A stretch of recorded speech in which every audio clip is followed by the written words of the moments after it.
Menjelang laga lanjutan AFC Champions League 1 antara Lion City Sailor menghadapi Persib Bandung, panitia penyelenggara sudah membuka penjualan tiket pertandingan.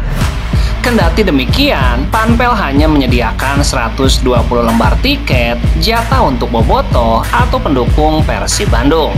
Bobotoh pun bisa memberikan dukungan langsung di Stadion Bisan dengan membeli tiket away yang dialokasikan oleh Lion City Sailor. Supporter tamu mohon diperhatikan bahwa 120 tiket yang disalurkan telah diserahkan ke Persib Bandung setelah pembahasan kedua tim.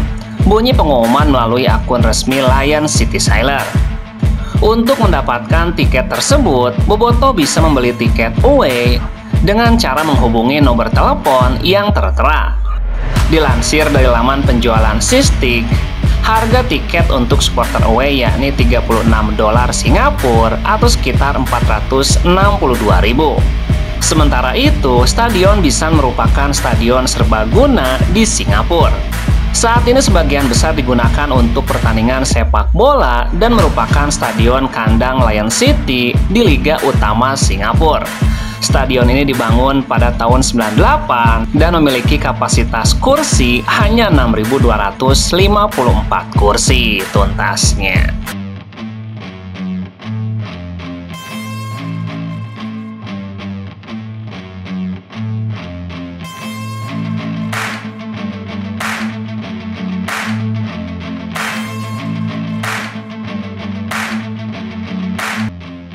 Setelah jeda 4 hari, usai laga tandang melawan Selangor FC, skuad Persib Bandung kembali menggelar latihan di lapangan pendamping Stadion GBLA.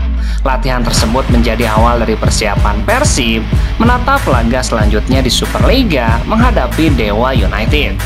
Sesi kali ini dipimpin langsung oleh asisten pelatih Igor Tolic karena pelatih kepala Persib Boyan Hodak tengah berada di Kroasia. Absennya Boyan juga menjadi perhatian, namun Igor menegaskan bahwa sang pelatih hanya sementara pulang ke negaranya dan akan segera kembali ke Bandung.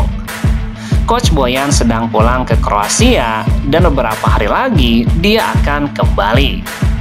Dalam beberapa hari terakhir, memang beredar rumor yang mengaitkan Boyan dengan posisi pelatih Timnas Indonesia. Namun sang asisten memilih tidak ambil pusing dengan kabar tersebut dan menegaskan bahwa timnya sepenuhnya fokus pada target berikutnya. Saya tidak tahu apa-apa, saya membaca ada banyak rumor. Rumor hanyalah rumor, dan kami hanya fokus untuk Persib. Kami ingin menang ketika melawan Dewa United, lalu menghadapi pertandingan sulit ke depannya. Igor menambahkan, konsentrasi tim kini terbagi antara menjaga performa di kompetisi nasional dan memastikan langkah di ACL2. Persib saat ini sudah mengumpulkan 10 poin, namun kepastian lolos ke fase berikutnya belum diraih. Kami punya 10 poin di ACL2, tapi belum lolos. Kami harus menatap semua pertandingan dengan serius, dan kami ingin melanjutkan kemenangan di Liga. Jadi kami tidak punya waktu untuk membahas rumor tuntasnya.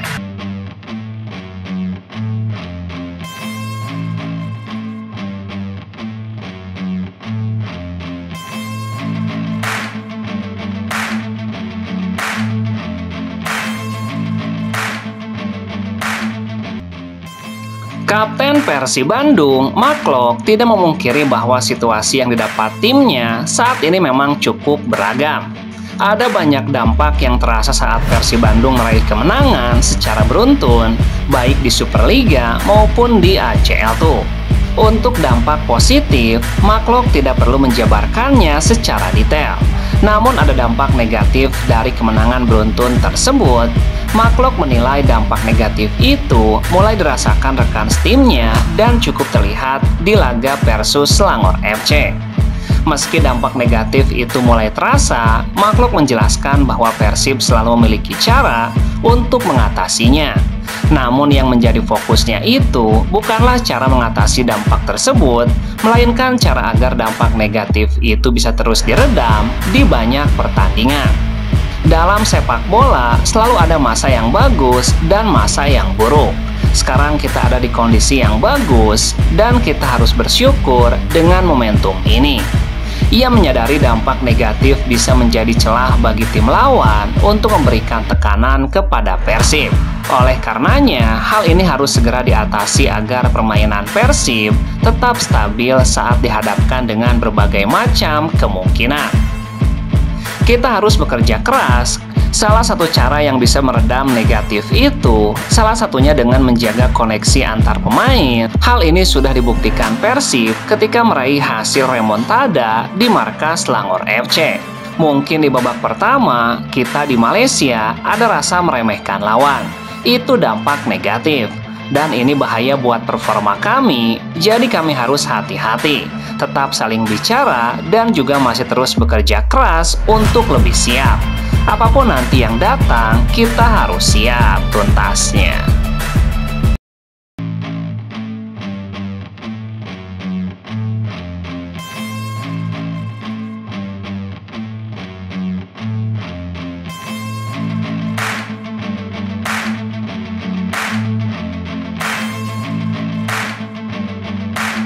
Ketua Umum PSSI Erick Thohir secara terbuka mengakui bahwa proses pencarian pelatih baru Timnas Indonesia kini berada di fase yang jauh dari mudah.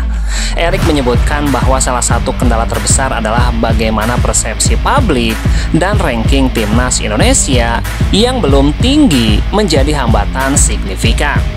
Kita harus sadar ranking kita belum tinggi. Jangan sampai persepsi yang terjadi beberapa kali terakhir ini mempersulit posisi kita mencari pelatih baru. Dalam pernyataannya, Erick menegaskan bahwa mencari pelatih baru Timnas Indonesia bukanlah tugas ringan, terutama mengingat posisi kita di kancah sepak bola dunia yang masih harus dibenahi. Erick menambahkan bahwa faktor seperti citra federasi, dukungan supporter, dan ekspektasi media turut ikut dalam pertimbangan. Bullying dari netizen dan komentar negatif yang meluas menurutnya dapat memperburuk daya tarik Indonesia bagi calon pelatih asing atau berpengalaman di dunia. Saya sangat terbuka terhadap masukan, tapi jangan sampai opini atau kabar tidak berdasar makin memperburuk persepsi kita. Walau demikian, Erick menyebutkan bahwa PSSI sudah memiliki daftar kandidat yang sedang digodok. Namun belum ada keputusan final. Proses seleksi harus melalui tahapan yang teliti serta mempertimbangkan komitmen jangka panjang bagi Timnas Indonesia tuntasnya.